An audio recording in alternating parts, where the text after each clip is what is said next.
Bugungi videorolikim fransuz tilini bilganlar va u tilda bemalol gaplasha oladiganlar uchun. Kanadaga ketish uchun IELTS sertifikati shart emas desam ishonasizmi? Kanadaga ketish uchun fransuz tilini o'zinigina bilsa yetadi desam ishonasizmi? Assalomu alaykum hurmatli obunachilarim. Bugun men sizga fransuz tilini bilsangiz, fransuz tilida gaplasha olsangiz, fransuz tilida muloqot qila olsangiz, bu tilning imkoniyatlari shunchalik ko'pki, masalan, Kanada misolida oladigan bo'lsak, fransuz tilini siz zo'r bilsangiz, Kanada eshiklarini sizga ochib qo'yibdi. Bugun mening videorolikim bevosita Kanada va u yerda ishlash, u yerda pul topish, u yerdagi hayot tarzi haqida mana shu qisqacha videolavhamda gapirib beraman. Marhamat, videoni tomosha qiling. Videoni oxirigacha tomosha qiling. Obuna va like tugmalarini bosishni unutmang. Shimoliy Amerikaning Fransiyasi Montreal va Quebec ekanligini bilarmidingiz? Quebec viloyatida fransuz tili yagona rasmiy til hisoblanadi. 2026-yilgi yangi qonunlarga ko'ra davlat idoralari, shifoxonalar va hatto xususiy do'konlarda ham birinchi bo'lib sizga bonjour deb murojaat qilishadi. Agar siz Quebecda yashamoqchi bo'lsangiz, ko'chalar, menyular va barcha hujjatlar faqat fransuz tilida bo'lishiga tayyor turing. Montreal dunyodagi ikkinchi yirik fransuz tili shahardir. Montreal Parijdan keyin dunyodagi eng katta fransuz tili shahar hisoblanadi. Garchi bu yerda ingliz tilida ham gaplashsalar-da, ish topish uchun fransuz tilini bilish majburiydir. Montrealda hatto kafelarda ofitsiant bo'lib ishlash uchun ham fransuz tilini bilish talab qilinadi. Professional sohalarda IT, muhandislik, tibbiyot sohalarida esa fransuz tilini bilganlarga ustunlik bilasizmi? Agar siz Quebecga qonuniy kelsangiz va tilingiz yetarli bo'lmasa, hukumat sizni bepul kurslarda o'qitadi.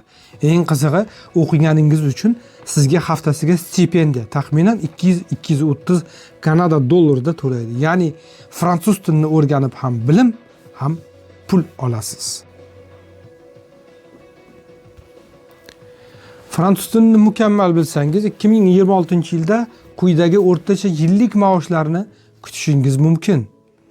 Qani ketdik. Moliya va bank bilingual 75 ming dan 95 ming dollargacha. 1 soatlik bu degani 1 soatlik ish haqingiz 38 dan 48 dollargacha. IT va dasturlash tilini bilsangiz 85 mingdan 120 ming dollargacha. Soatiga 45-65 dollardan tushadi. Sog'liqni saqlash, hamshira, shifokor 70 mingdan 110 ming dollargacha, 35 dollardan 55 dollargacha.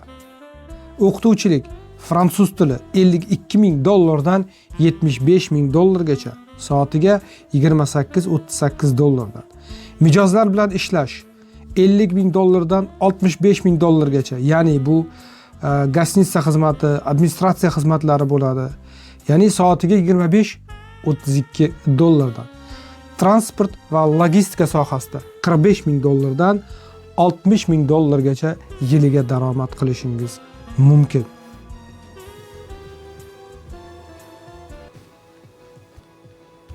Undan tashqari Kanadada 3 yillik qoida mavjud.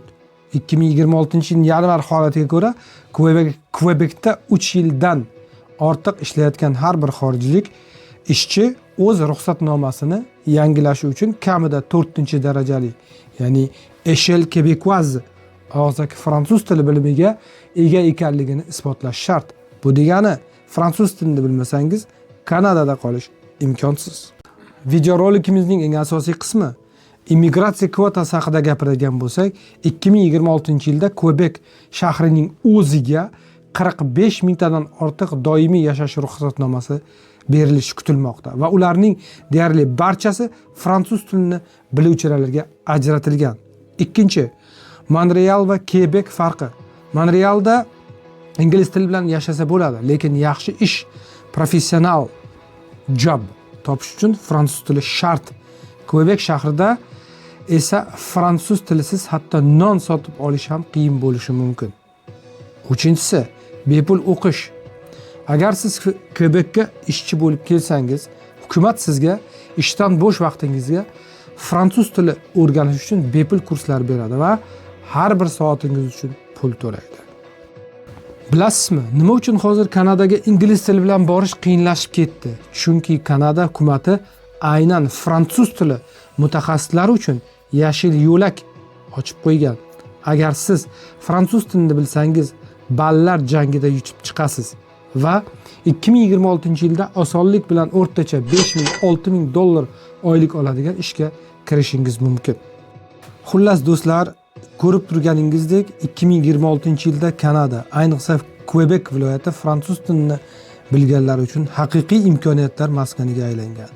Bu yerda siz nafaqat yuqori maosh, balki sifatli hayot va o'ziga xos madaniyatni ham topasiz. Til o'rganish bu shunchaki bilim emas, bu sizning kelajagingizga tiklangan eng katta investitsiyadir. Bugun o'rgangan har bir fransuzcha so'zingiz ertaga Kanadadagi muvaffaqiyatingiz poydevori bo'ladi. Agar siz ham Kanadaga fransuz tili orqali ketishni va bu tilni eng oson usullarda o'rganishni xohlasangiz, kanalimga obuna bo'ling, videoga like bosing va izohlarda o'z fikringizni qoldiring. Keyingi videolarda ko'rishguncha, bonne chance à tous et à bientôt.